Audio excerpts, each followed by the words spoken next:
Welcome to our panel this afternoon. We're going to be talking about content across different types of media, different platforms. So a lot of products today are trying to be everywhere at the same time. So if it's cross-platform marketing or transmedia storytelling, they're trying different methods to be present at every media in the children's lives. So we have a few speakers today, and I'll introduce them in a second, and they'll tell us a bit about how they're doing things, and we'll try to look at best practices and things to avoid. So my name is Julie Giltz, by the way. I'm a researcher in children's user experience, and I'll be moderating the panel. So we'll start by looking at our presenters. We have Sharon Rechter, a co-founder and principal of BabyFirst. We have Beth Marcus, founder and CEO of Playrific. Brad Powers, co-founder of Cupcake Digital. Jocelyn, Leavitt, co-founder of CEO of Hopscotch, and myself. So we'll start with just giving each one of our panelists a few minutes to tell us a bit about their company and what they do in terms of cross-platform content. Sharon. Hi, I'm Sharon Rechter. This is not my first slide, but No, this is not your slide. This is just. But this is our website, if you're interested. So BabyFirst, we're the leading TV channel for babies, toddlers, and their parents. I still say that when I present the company, but this is not really what we are anymore. We are a full ecosystem for reaching moms, babies, and toddlers. Our TV channel, no slides? We don't need slides. We'll get the slides. I'll start with that. So our TV channel reaches 81 million homes of babies and parents worldwide. 40 of those are in the United States. 40 million of those are in the United States. On Dish Network, DirecTV, Comcast, AT&T, we'll be in 50 million homes by the end of the year.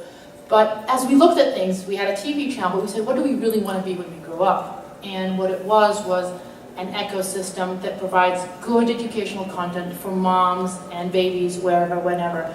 So we started developing apps, and we started developing them at the beginning very sporadically. Every time a designer had an hour to spare, his boss would say, build me an app. So today, without spending any money and any marketing dollars too, we have surpassed 6 million downloads for our apps. Now we think it's time to take it seriously. But then we said, how do we really meet moms? How do we meet them, shake their hands? And how do we really build an ecosystem where every element markets the other? So this week we have launched movies for babies. And the idea of movies for babies is that we don't believe mom needs to die on the first scene to make a good movie. We actually think you could tell a nice story, educational, have the kids have fun without a villain. So the BabyFirst movies are 15 minutes long, and the babies are encouraged to stand up, dance, play, sing along. They just launched this week in 10 markets because we have a live actor.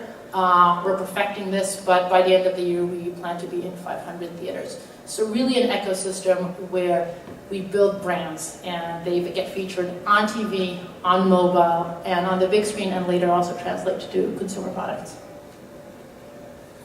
I gave you all my slides in one. No, there we go. Okay, slides. Okay, thanks, Sarah. Okay, so sorry that we have to switch between.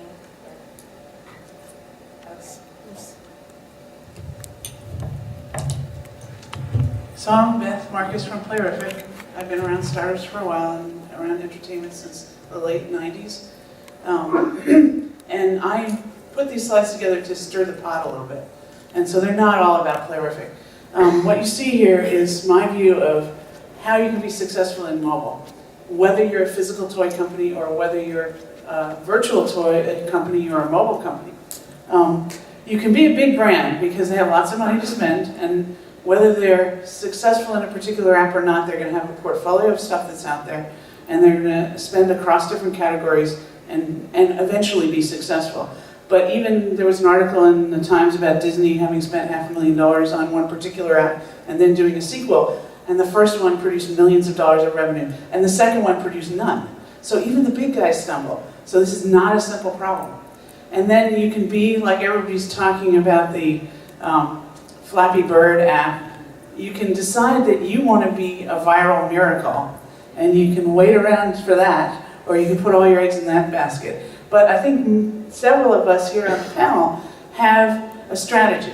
It's a publishing-driven strategy, and for us it's data and publishing, and it can take as little as 30K in 4 weeks, or even less, and it can evolve with your audience over time. And if you invest in this manner, as opposed to trying to be a rock star hit, or trying to be like a big brand, which some of you heard in the last session, doesn't always work for little companies, you can make every dollar count. So that's my sort of intro to the rest of the world, and then,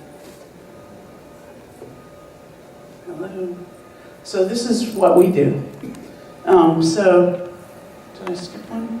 Yes, sorry. So here's some tools, whether you're a virtual product or whether you're a physical product.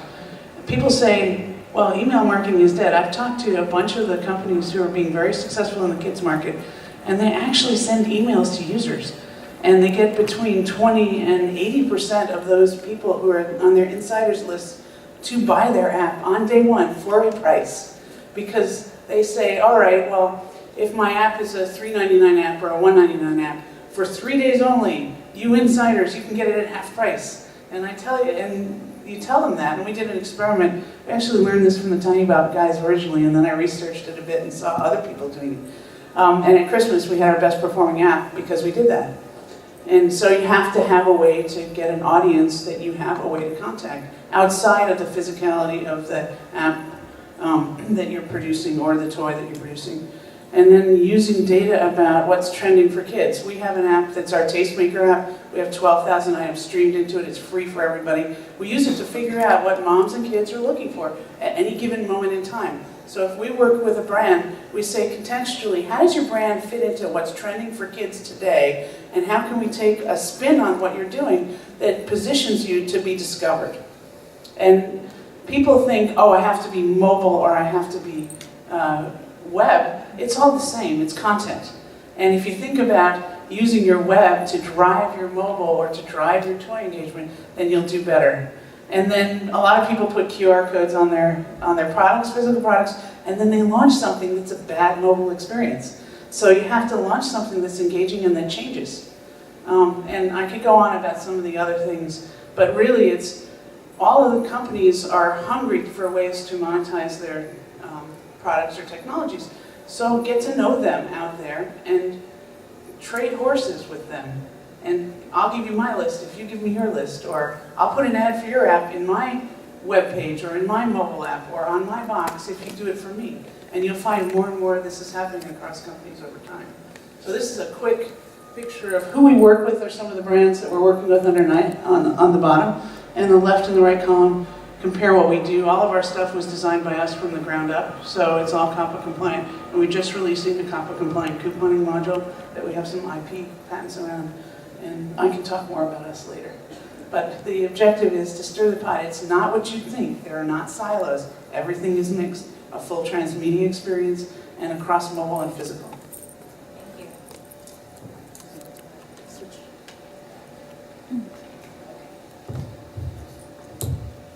Brad?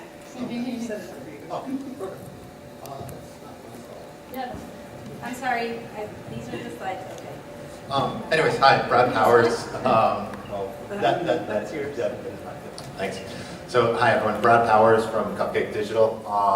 What we do is we produce apps based on A+ children's properties or ones that have high nostalgic value. We partner with those companies and we kind of serve as in a licensor relationship to produce not only the apps but all of the marketing around it. And we kind of take a holistic approach to our apps in that not only can one monetize it directly from the sale of the app, but really take a cross-marketing approach. And right here is kind of 3 examples of stuff that we're either done or in the process of doing with some of our brands. So from, I guess, the first one is with Tree Food Tom, which is a great TV series, both here and in the UK.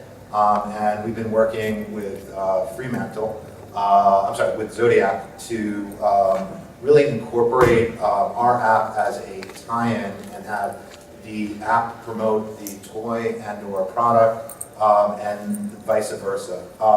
In the case of Rio, which is upcoming, we're doing both the Rio 1 app and the Rio 2 app, and we're specifically tying in with their box DVD set, as well as part of their own marketing system for the launch of their movie. Just kind of an interesting example, we work very closely with a recent movie called Nut Job, and some really interesting stats about it. So what we did for the Nut Job, which was released over Martin Luther King Day holiday, was we launched the app kind of a week before the theatrical release. Now, inside the app, the way that we designed it was kind of an immersive experience. So the kids could get the story and a full kind of deluxe storybook environment, highlightable text. They could play around with the characters. We designed 4 games. We included a coloring book, and we included a movie trailer. Now, what was really interesting was we took the week before and the week after the launch of the app, and it was a paid app, and we were probably in the top 10 for iTunes, and we were #1 in Amazon. Now, we had 30,000, within a 2-week period, 30,000 paid downloads. Week 1, we launched it at a kind of introductory price of 99 cents, and we brought it up to $2.99 after theatrical release. But what was really interesting was that when we measured the views of the trailer, we found there was 100,000 views off of 30,000 downloads. It means on average, everyone was paying to actually watch the trailer on average 3 times, which was truly fascinating. As well as have this really incredible emotional connection with the brand and play with all the characters that they then got to see and love in the movie. And it's still selling quite well for us. The third example is with Strawberry Shortcake, which is, in addition to being a delightful property, we've been working very closely with them, again, kind of both in their DVD release and in their physical book release, and have the app kind of promote the book or the item and vice versa. Now, in the case of Rio, we have the ability through kind of our own library app to issue what we call universal download codes. So in the actual DVD jacket or on the toy, one could say, okay, go get buy the toy or buy the DVD, and you get the app for free. Now, we work across all platforms, so we're completely agnostic, and you get to deliver the toy with an app. So it works out really great for all those who are involved. So happy to get into more later. Thank you. Okay, so our next speaker is slightly different. The first few speakers actually talked about having content, TV or movies and stuff, and then creating an app to support that. Well, our next speaker is going to talk about maybe a reverse or different process. So I'll just get your slides up.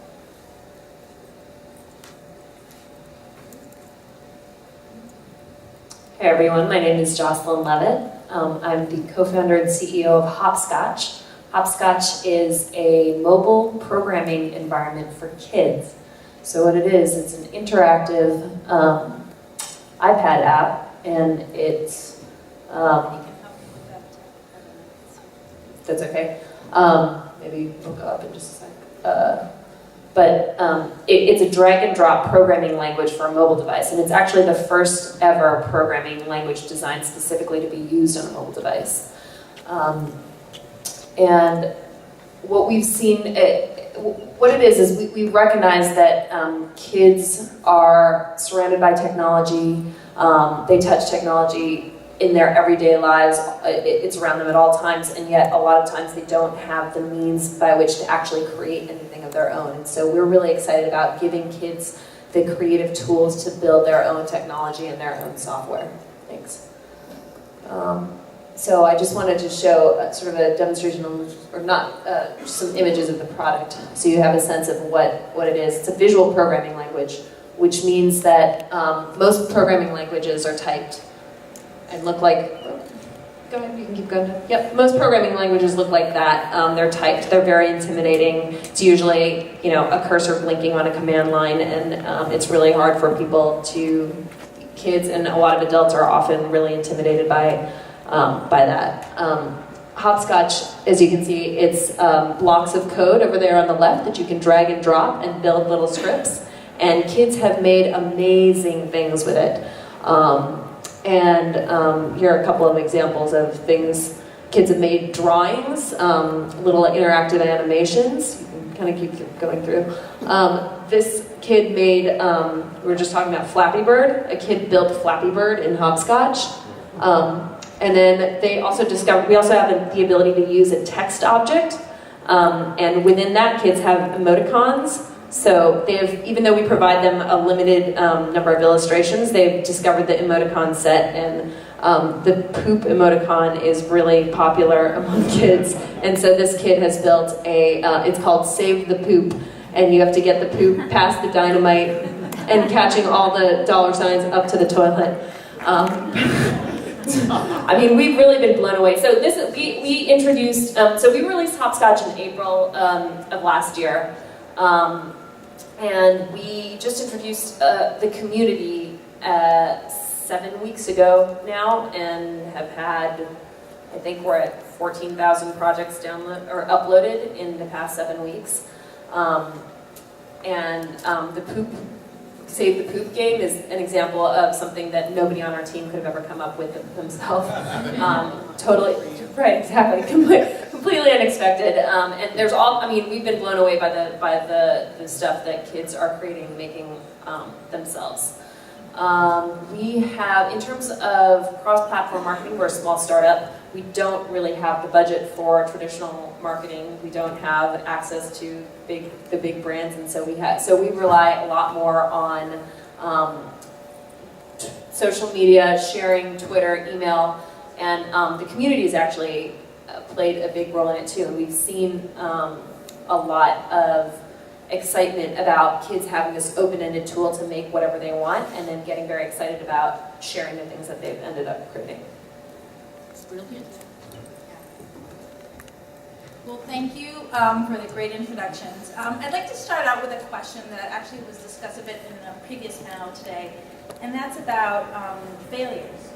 A lot of times we have these ideas, and I think I kind of mentioned it, that we could do things one way or another, especially when we think about cross-media or transmedia, or all these different terms for marketing across different media platforms, and they don't really pan out the way we expect. And if you could share an example, even yourselves or other companies, that's fine, and then you can feel like something you can learn from it and take from this to make things better. Yeah, please. So one thing we know for sure, after we're coming up on our 4th anniversary as a company, one thing we know for sure is you put something in front of kids and they don't do what you adults expect. And when we started out, we had, this tastemaker app with 12,000 media items, and we thought, well, kids would want to search it, so we created all kinds of search, and for little kids we created graphic search, and we tested them in usability tests, which we do usually about once a month, sometimes twice a month. And what we found is kids couldn't care less about search in the traditional Google search. What they wanted to do was browse through things that they were already interested in and lead them to other things. And the parents wanted us to make collections for the kids about what was trending. So we completely changed the business based on the fact that the traditional model of streaming stuff from the internet, delivering to kids, and having them search had no relevance to what kids actually wanted to do. We even tested a bunch of, most of our apps have this 6-panel browsing experience that you can swipe through. And we tested all kinds of things. We thought when, in the early days, the kids were older, they'd want more stuff on a page, kind of like all the old websites for games. And in fact, all the kids rejected that because nobody has to teach somebody what to do with these 6-panel things that you just touch and something happens, or you swipe to the next one if you're not interested. And so the lesson here is test early and often, fail early and often. Don't make all those huge investments before you figure out kids aren't interested in that, because they'll tell you what they're interested in. And that's where all our data collection comes from, because we measure what they touch all the time. in a COPPA compliant way. So we know they're voting with their fingers and they're voting with their visits, et cetera. Yeah, I mean, I would echo that comment.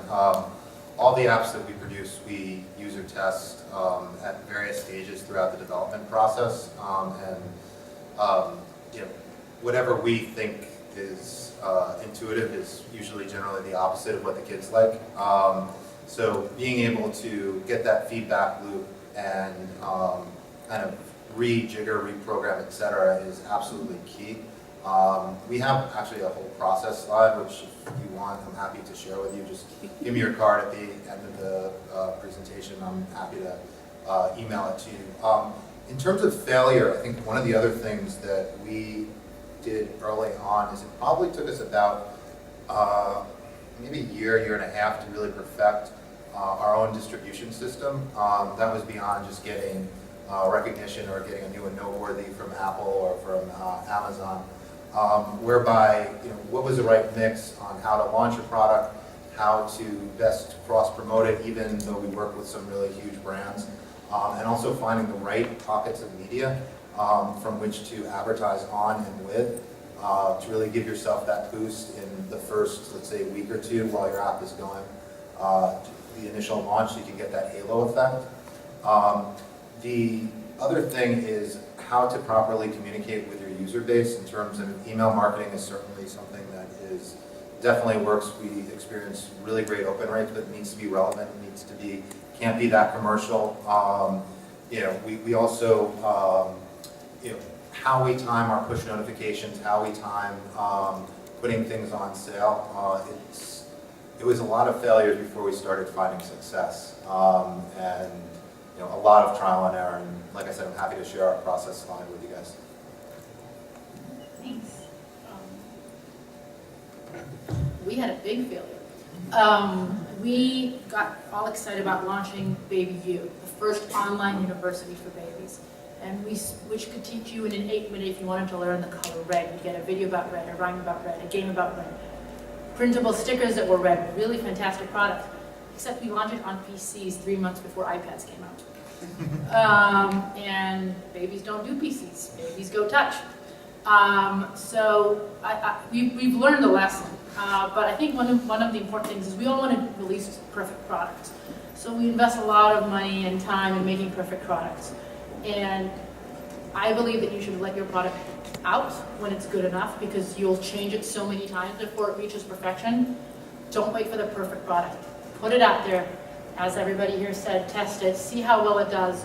You'll perfect it in ways you didn't even expect you would go. And I always personally believe that if you move fast, you have enough time to correct yourself. So we've had failures, we've grown from them as children should.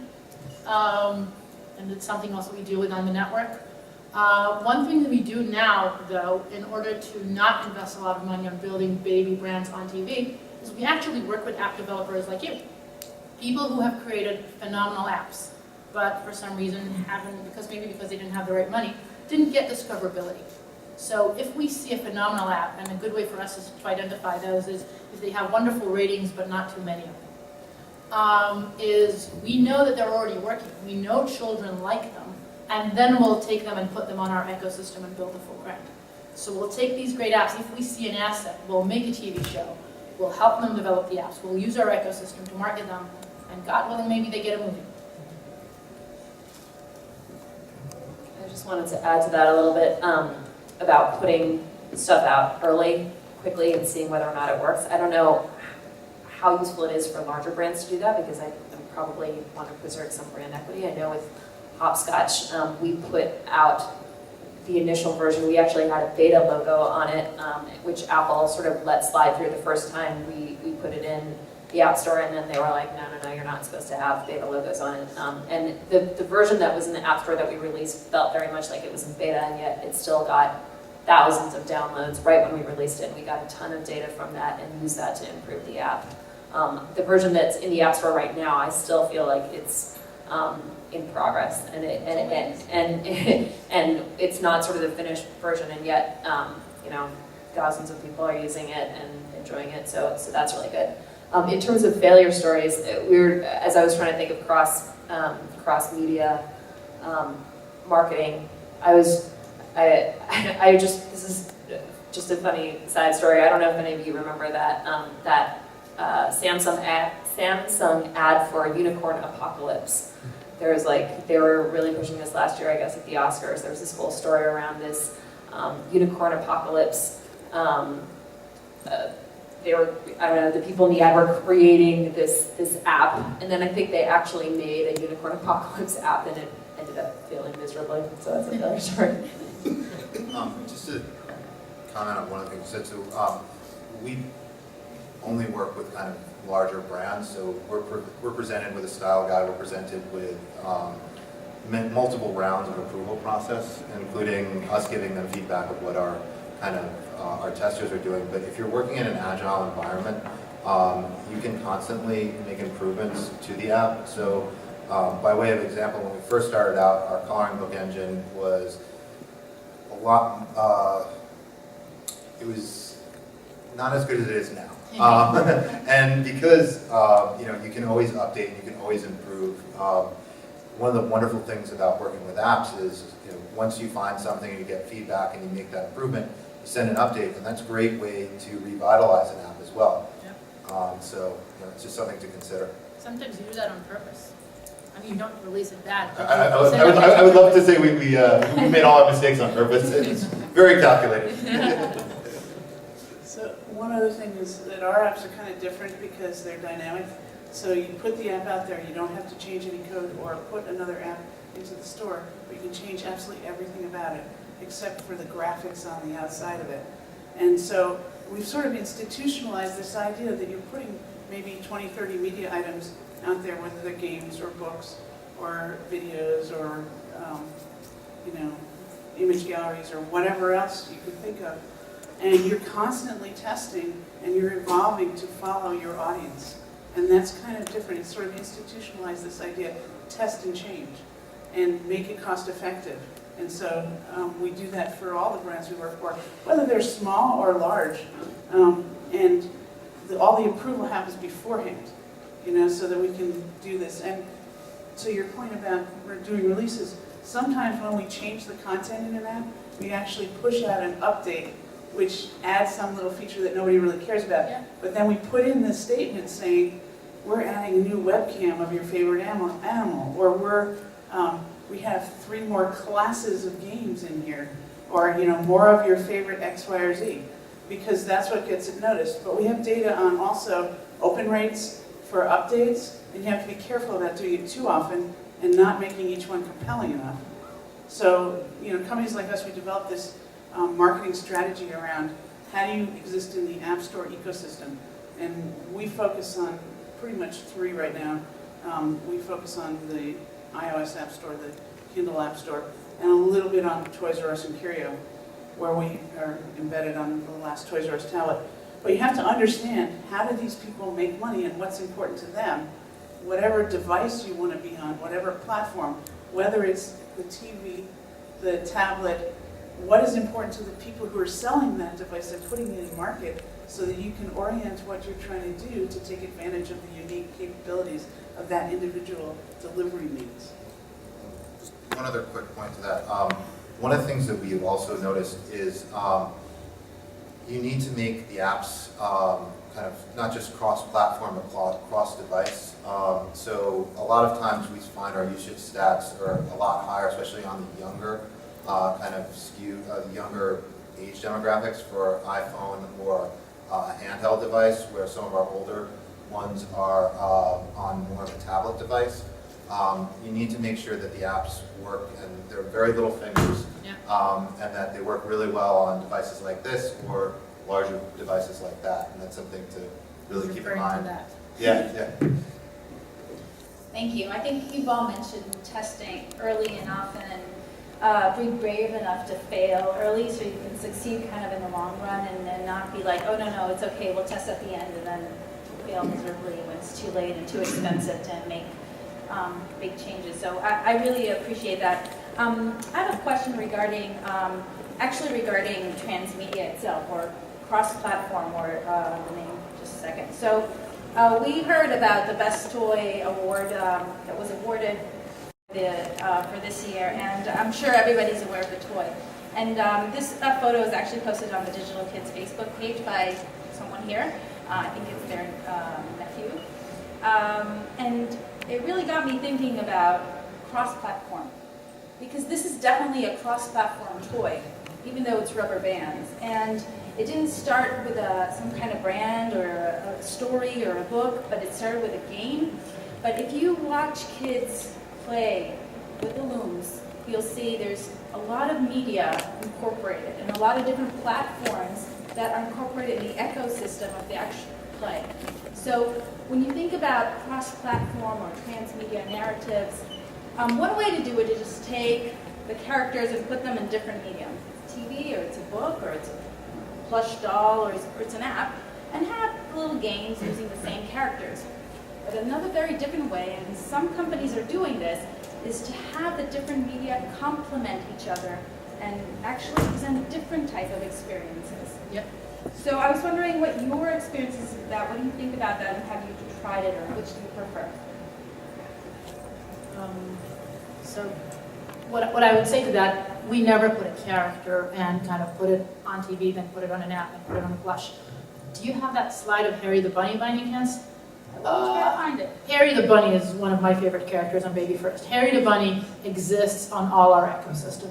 So Harry the Bunny has his own TV show, he has his own movie, he has his own plush, he even has a baby scale, which is a completely different product, and he has apps. But the idea of apps for us is not just to take Harry the Bunny and put a video of Harry the Bunny, but rather to offer kids real interaction. Harry the Bunny, as you see, has over 600 million views so far. The idea is to let a child actually meet Harry the Bunny and interact. So an app would be an ebook where he meets his person, or a game where a child could play around Harry the Bunny's world. And we're even now creating a new app that we'll announce in about a month with a cable provider, where a child who's watching Harry the Bunny on TV can actually affect the show that they're watching. So the other mediums should be not just putting the characters on them, but giving you a way to interact. And you can look at big brands, BabyFirst is nice, but look at Talking Tom. Talking Tom is a huge brand, right? Over 1 billion downloads. And it had a really nice idea. The nice idea is self-expression. So everything you do, he expresses to you. But he doesn't have personality.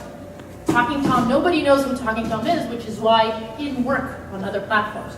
So in order for something to work cross-platform, you really need to think about exactly what you said. It's not just about putting a character, but rather creating in-depth experience and leveraging the fact that different platforms gives you different ways to meet that character and become better friends.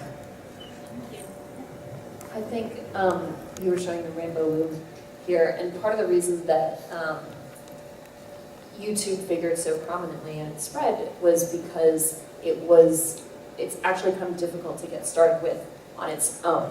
And I think of another hit game, which is Minecraft, which YouTube also figured very prominently and spread. And I think for us, very inadvertently, Hopscotch, people use YouTube tutorials to understand how to get started with Hopscotch, and it's not intentional. It's because we haven't done a good enough job with teaching people how to get started using it. And I think that's sort of a little bit true with Minecraft and Rainbow Loom too, that they're very complicated.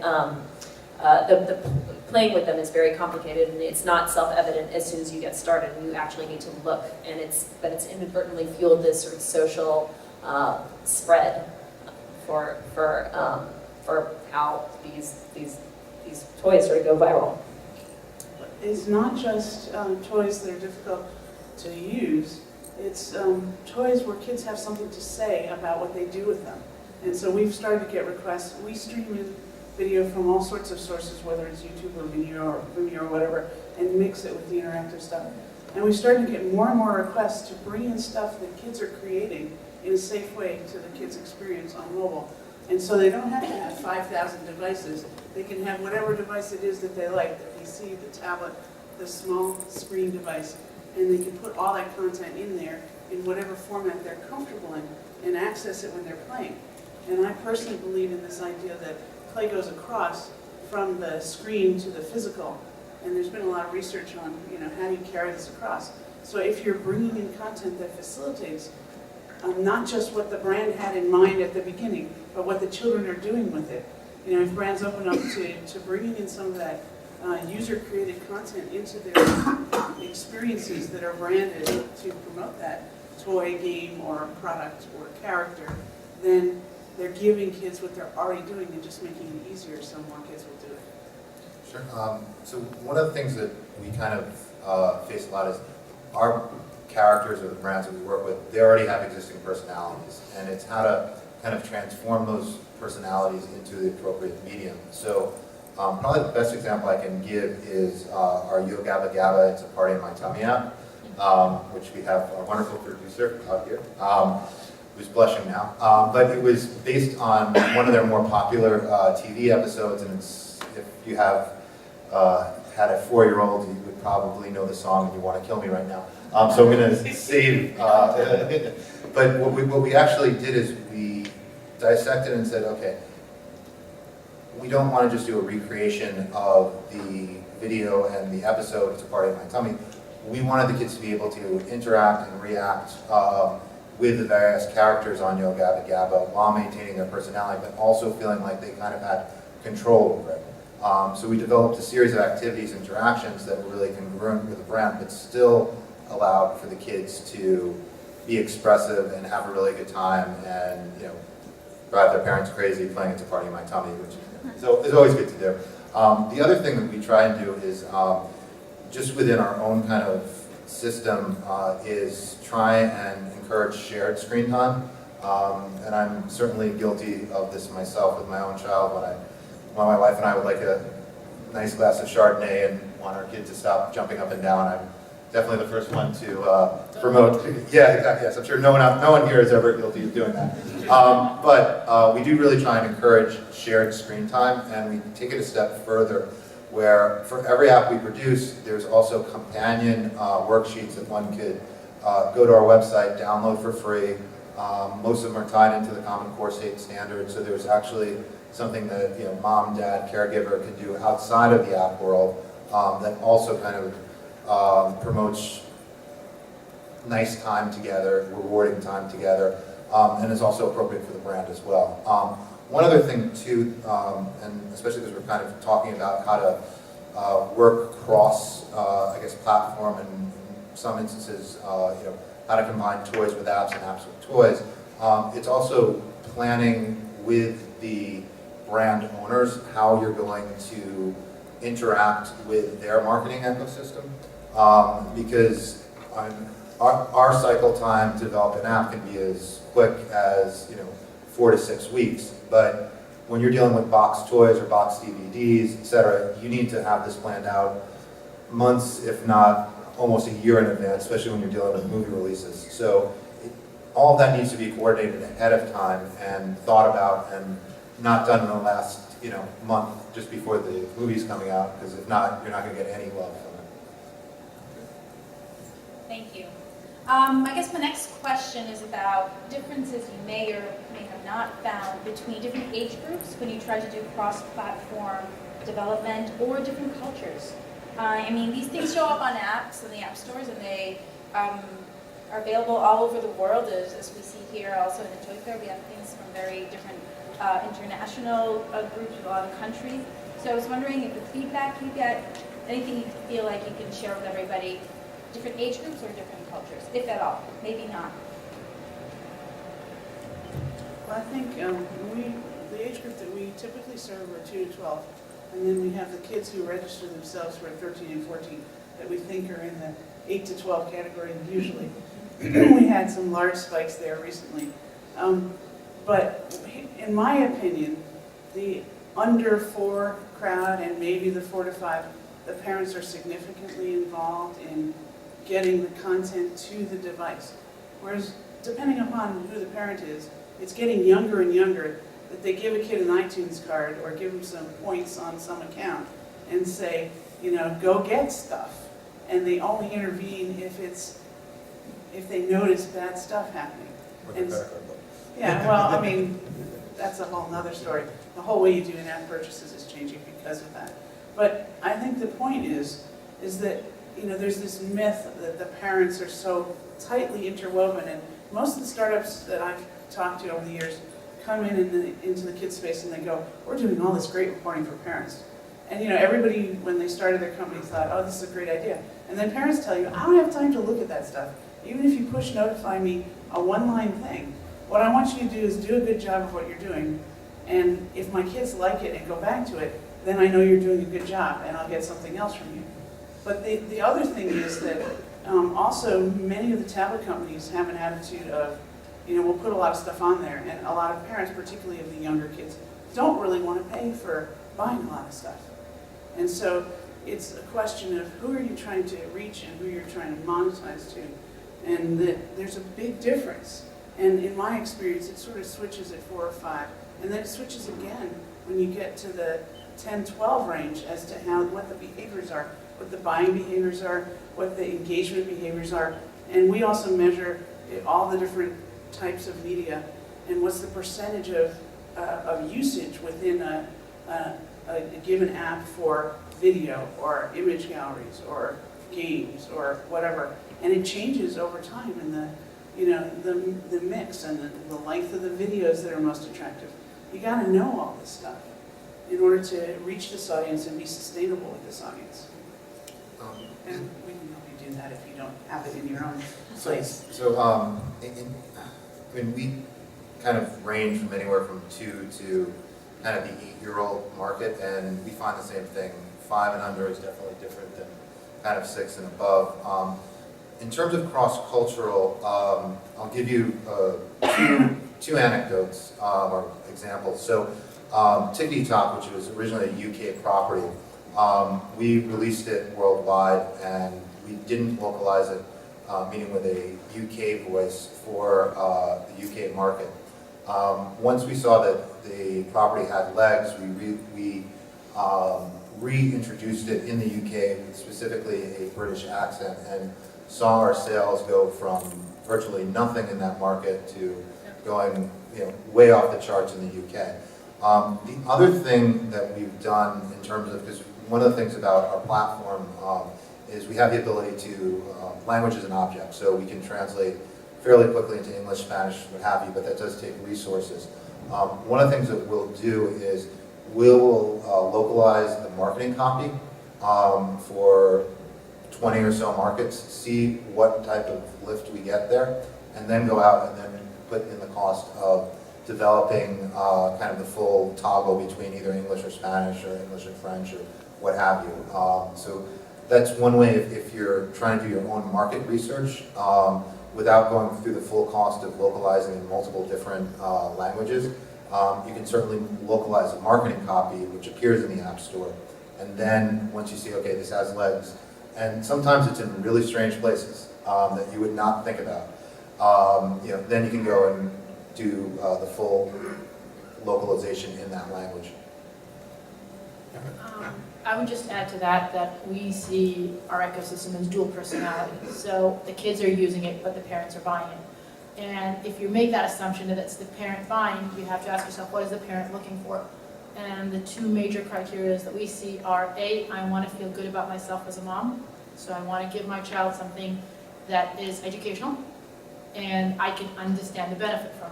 But on the other hand, if my child doesn't like it, it won't hold. So the combination of something they know, but we see is great, but the priority is for understanding the educational value for this very young audience. I completely agree with you on localization. We've seen, we have to respect our audience, and we see that when we go into another market, parents, especially at a very young age, are very specific about dialect. They want their children to speak the way they do. So definitely we've seen that. Mexican Spanish is not like Colombian Spanish. It doesn't work that way. English and British, I'd say English, British, American English and British English, proper English, are not the same. And it's a question, when do you want to invest this time and money, and if you do. But if you're trying to address that market, you should totally treat it with respect. Do you have anything? Okay, thank you. last question before we open it up to a few questions from the audience, or if you guys want to add something.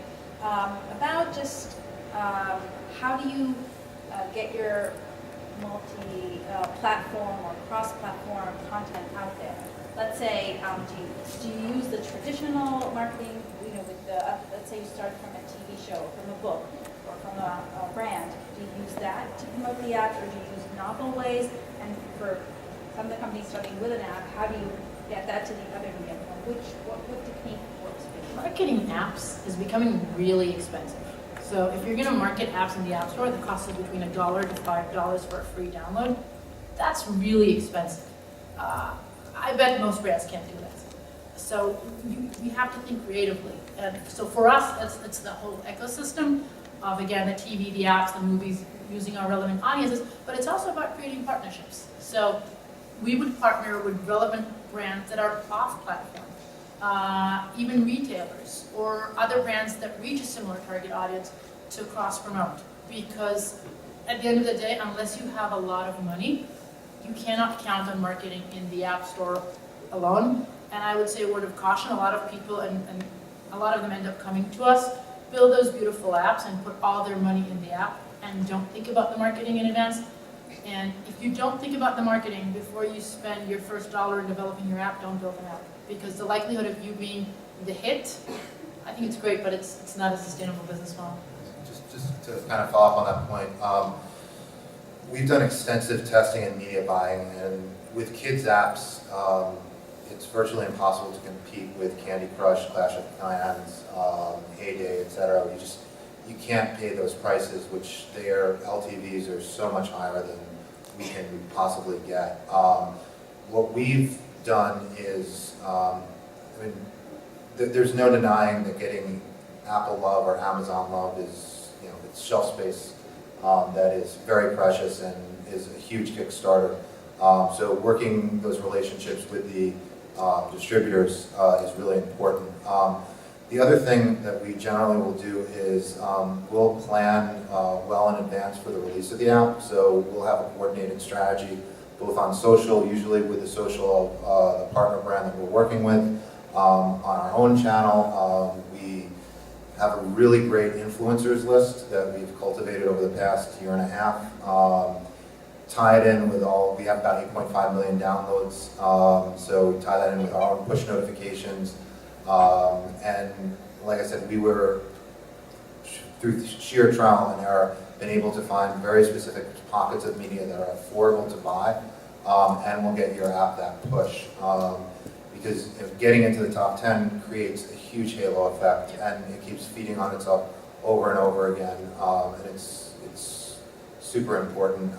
If there's one advice that I could give is that, if you're going to go out and you're going to think that you're going to spend a tremendous amount of money or even a little bit of money on Facebook or some of the other kind of app mediums that are highly commercialized, even if your app is the best thing since sliced bread, you just can't outspend some of the leaders in that space, and it's just an unfortunate reality. So our answer, because we're a little bit further behind in terms of, we've had 450 some odd thousand downloads since June of 2013 of our house branded apps, separate from the ones that we do for brands, and that's where we experiment. So we out-knowledge the big guys by knowing the audience and knowing what they're looking for and analyzing it and trying to figure out how to position these apps. We call it App Store SEO. It's how do we position them to get discovered. We actually haven't bought a single ad, paid a single penny for any of those downloads. And now we can monetize that audience. And we can also use the knowledge base gained from that audience to help the brands who do have the marketing budgets to use that budget wisely.